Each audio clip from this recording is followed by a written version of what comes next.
আফগানিস্তানে তালেবান সরকারের মতে দাড়ি কামানো অথবা ছোট করে রাখা অথবা দাড়ি না রাখা গুরুতর ইসলামী আইন লঙ্ঘন। এর জের ধরে 2021 সালে দেশটির নাপিতদের উপর দাড়ি কাটা নিয়ে নিষেধাজ্ঞাও জারি করে তালেবান।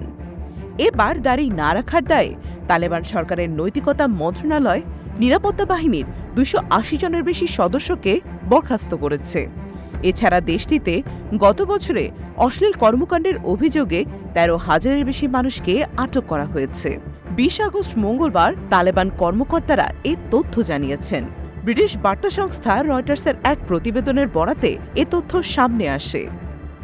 নৈতিকতা মন্ত্রণালয় হিসেবে পরিচিত পাপ দমন ও পুণ্যের প্রচার মন্ত্রণালয় তাদের কার্যক্রমে বার্ষিক প্রতিবেদনে জানিয়েছে, আটককৃতদের প্রায় অর্ধেককে 24 ঘণ্টার মধ্যে মুক্তি দেওয়া হয়েছিল। মন্ত্রণালয় আটককৃতদের অপরাধের ধরন বা তাদের লিঙ্গ নিয়ে বিস্তারিত তথ্য প্রকাশ করেনি।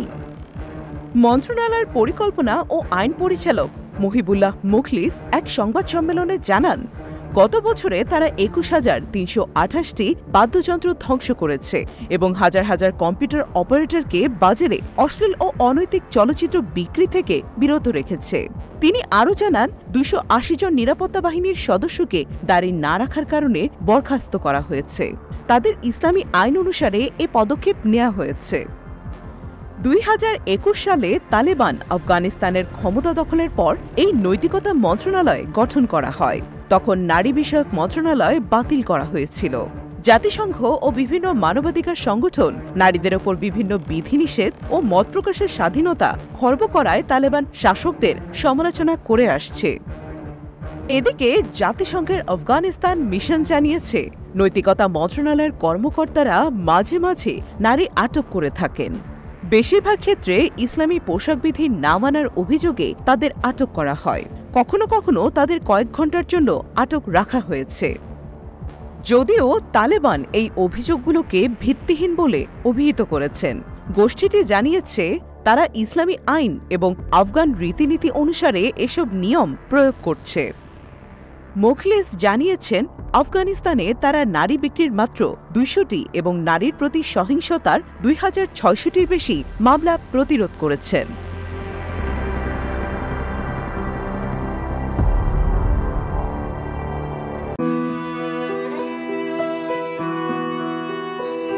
বর্তমানে স্মরণকালের সবচেয়ে ভয়াবহ বন্যা পরিস্থিতির মুখোমুখি বাংলাদেশের ফেনী, নোয়াখালী, কুমিল্লা ও মৌলভীবাজার। দেখা দিয়েছে মর্মান্তিক মানবিক বিপর্যয়। বন্যার পানিতে লাখ লাখ মানুষের বাড়ি ঘর, ফসলি জমি তলিয়ে গেছে। থেকে থেকে আসছে প্রাণহানির খবরও। এই পরিস্থিতির জন্য দায়ী করা হচ্ছে পার্শ্ববর্তী দেশ ভারতকে। সম্প্রতি টানা বৃষ্টির ফলে বন্যা দেখা দেয় ভারতের ত্রিপুরায়। এই বন্যার পানি সামাল দিতে ডুমপুর জলবিদ্যুৎ প্রকল্পের বাঁধ খুলে দিয়েছে কর্তৃপক্ষ, যার ফলে বাংলাদেশে প্রবল গতিতে পানি ঢুকে তলিয়ে গেছে একাধিক জেলা।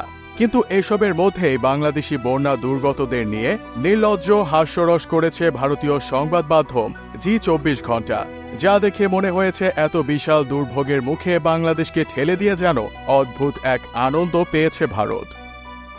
ভারতীয় সংবাদ মাধ্যম জি24 ঘণ্টা বাংলাদেশিদের দুঃখ দুর্দশাকে প্রহসন করে সংবাদ প্রকাশ করেছে। সংবাদের শিরোনামে লেখা হয়েছে, ভারত ছাড়ল জল, হাবুডুবু খেতে খেতে বাংলাদেশের কাতর আর্চি। জি24 ঘণ্টার মতো সংবাদ মাধ্যমে এমন শিরোনাম দেখে সামাজিক যোগাযোগ মাধ্যমে ক্ষোভ প্রকাশ করেছেন নেটিজেনরা। তারা অনেকেই দাবি করছেন, বাংলাদেশিদের বন্যার পানিতে ইচ্ছে করেই ডুবিয়েছে ভারত। তারা কোনো পূর্ব সতর্কতা ছাড়া রাতের আধারে বাঁধ খুলে দিয়েছে। গত 2 দিন ধরে ভারতের ত্রিপুরায় অস্বাভাবিক বৃষ্টি হচ্ছে। এতে রাজ্যটির প্রায় সব জায়গায় বন্যার সৃষ্টি হয়েছে। বন্যার পানি যেন উপচে না পড়ে, সেজন্য গতকাল মঙ্গলবার রাতে গোমতী নদীতে তৈরি করা ডুমপুর জলাধার বাঁধ খুলে দেয়া হয়। বাঁধ খোলার পর বাংলাদেশের কুমিল্লা দিয়ে পানি আসা শুরু করে। এছাড়া অল্প সময়ের মধ্যে বন্যার পানিতে তলিয়ে যায় পুরো ফেনী জেলা। বন্যার কারণে ফেনীর সঙ্গে দেশ কার্যত বিচ্ছিন্ন হয়ে পড়েছে। সেখানে বন্ধ আছে সড়ক যোগাযোগ ও বিদ্যুৎ সরবরাহ ব্যবস্থা। অপরদিকে বাংলাদেশকে নিয়ে প্রহসন করলেও ভালো অবস্থায় নেই ত্রিপুরা। সেখানে গত 24 ঘণ্টায় সাধারণের তুলনায় 1200 গুণ বৃষ্টিপাত হয়েছে। এতে করে বিপাকে পড়েছেন পুরো রাজ্যের মানুষ। এদিকে ভারতের এমন হাস্যরসের দাঁত ভাঙা জবাব দিয়েছেন একদল হ্যাকার। ভারতের গণমাধ্যম জি মিডিয়ার ওয়েবসাইট gmedia.in হ্যাক করেছে সিস্টেম অ্যাডমিন বিডি।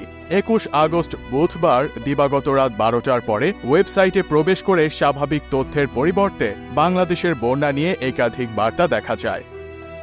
ওয়েবসাইটে ওই হ্যাকার দল লিখে দিয়েছে, বাংলাদেশের পরিস্থিতি নিয়ে মজা করার জন্য এই সাইটটি হ্যাক করা হয়েছে। আরও নোংরা করলে নিউজ চ্যানেল দখল করে ধ্বংস করে দেয়া হবে। তাছাড়া ওয়েবসাইটের ওপরে ইংরেজিতে তারা লিখে দিয়েছে, hacked by system admin BD.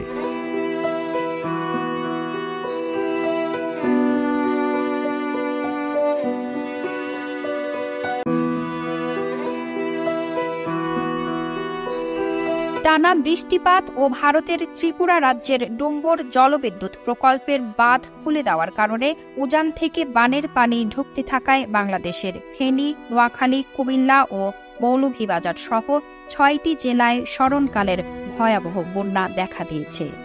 ভারতীয় সংবাদ মাধ্যমগুলোর বাঁধ খুলে দেওয়ার খবর থেকে বিষয়টি নিশ্চিত হওয়া গেছে।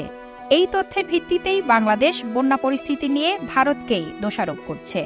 কিন্তু এখন রীতিমতো নিজের দোষ অন্যের ঘাড়ে চাপানোর ফন্দি এঁটেছে দেশটি। ভারত জোর গলায় দাবি করছে, বাঁধের পানি ছাড়ার কারণে বাংলাদেশে বন্যা পরিস্থিতির সৃষ্টি হয়নি। দেশটির পররাষ্ট্র মন্ত্রণালয় থেকে দেওয়া এক সংবাদ বিজ্ঞপ্তিতে এই দাবি করা হয়েছে। সংবাদ বিজ্ঞপ্তিতে বলা হয়েছে, ত্রিপুরার গোমতী নদীতে ভারতীয় বাঁধ থেকে পানি ছাড়ার কারণে বাংলাদেশে বন্যা পরিস্থিতি তৈরি হয়নি। ত্রিপুরার গোমতী নদীর উজানে ডুম্বর বাঁধ খুলে দেওয়ায় বাংলাদেশে পূর্ব সীমান্তের জেলাগুলোতে বন্যার বর্তমান পরিস্থিতি সৃষ্টি হয়েছে বলে আমরা বাংলাদেশে উদ্বেগ প্রকাশ করতে দেখেছি। তবে বাস্তবে এটি সঠিক নয়। এতে আরও বলা হয়, আমরা উল্লেখ করতে চাই, ভারত ও বাংলাদেশের মধ্য দিয়ে প্রবাহিত গোমতী নদীর ক্যাচমেন্ট এলাকায় গত কয়েকদিন ধরে এই বছরের সবচেয়ে বেশি বৃষ্টিপাত হয়েছে। বাংলাদেশে এই বন্যা মূলত বাঁধের ভাটির দিকের এই বৃহৎ ক্যাচমেন্টের পানির কারণে ঘটেছে। ডম্বুর বাঁধটি সীমান্ত থেকে বেশ দূরে এবং বাংলাদেশের 120 কিলোমিটারেরও বেশি উজানে অবস্থিত। এটি স্বল্প উচ্চতা বিশিষ্ট বাঁধ, যা বিদ্যুৎ উৎপন্ন করে একটি গ্রিডে পাঠায় এবং সেখান থেকে বাংলাদেশ ও ত্রিপুরা থেকে 40 মেগাওয়াট বিদ্যুৎ শক্তি গ্রহণ করে। প্রায় 120 কিলোমিটার দীর্ঘ এই নদী পথে অমরপুর, সোনামুড়া ও সোনামুড়া 2 এ 3টি স্থানে ভারতের পানির স্তর পর্যবেক্ষণ সাইট রয়েছে। ভারতের পররাষ্ট্র মন্ত্রণালয় আরও জানায়, সমগ্র ত্রিপুরা ও এর পার্শ্ববর্তী বাংলাদেশের জেলাগুলোতে 21 আগস্ট থেকে ভারী বর্ষণ অব্যাহত রয়েছে। ভারী প্রবাহের এই ঘটনায় পানির স্বয়ংক্রিয় মুক্তকরণ পরিলক্ষিত হয়েছে। অমরপুর স্টেশন একটি দ্বিপাক্ষিক প্রোটোকলের অংশ, যার অধীনে আমরা বাংলাদেশে বন্যার তাৎক্ষণিক তথ্য প্রেরণ করছি। বুধবার বিকেল 3টা পর্যন্ত বাংলাদেশে সরবরাহকৃত তথ্যে ক্রমবর্ধমান প্রবণতা পরিলক্ষিত হয়েছে। সন্ধ্যা 6টায় বন্যার কারণে বিদ্যুৎ বিভ্রাট ঘটার ফলে যোগাযোগের সমস্যা দেখা দেয়। তবুও আমরা জরুরি ভিত্তিতে তথ্য পাঠানোর জন্য তৈরি অন্যান্য মাধ্যমে যোগাযোগ বজায় রাখার চেষ্টা করছি।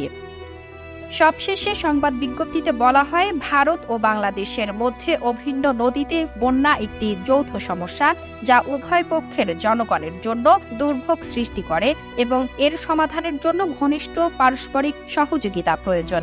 যেহেতু দুটি দেশের 54টি অভিন্ন আন্তঃসীমান্ত নদী রয়েছে, তাই নদীর পানি বিষয়ক সহযোগিতা আমাদের দ্বিপাক্ষিক সম্পৃক্ততার একটি গুরুত্বপূর্ণ অংশ। আমরা দ্বিপাক্ষিক পরামর্শ ও প্রযুক্তিগত আলোচনার মাধ্যমে পানি সম্পদ ও নদীর পানির ব্যবস্থাপনার সমস্যা ও পারস্পরিক উদ্বেগসমূহের সমাধানে প্রতিশ্রুতিবদ্ধ।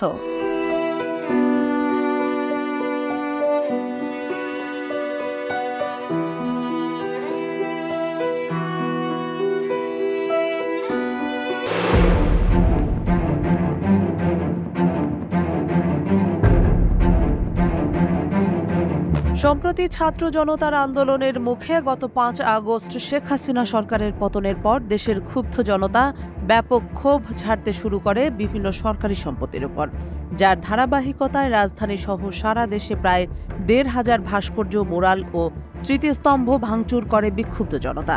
এসব ভাস্কর্য ও মুরালের বেশিরভাগই ছিল শেখ মুজিবুর রহমানের স্বাধীনতা সংগ্রাম ও মুক্তিযুদ্ধ কেন্দ্রিক।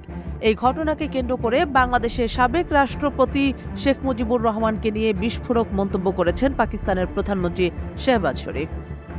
শেখ মুজিবুর রহমানের ভাস্কর্য ভেঙে ফেলার কথা উল্লেখ করে শেহবাজ শরীফ তার বক্তব্যে বলেন, যিনি পাকিস্তান বিরোধী আন্দোলনের নেতৃত্ব দিয়েছিলেন তিনি অবশেষে তার করুণ পরিণতি ভোগ করেছেন। ২১ আগস্ট বুধবার ইসলামাবাদে ন্যাশনাল ইয়ুথ কনভেনশনে এমন মন্তব্য করেন তিনি।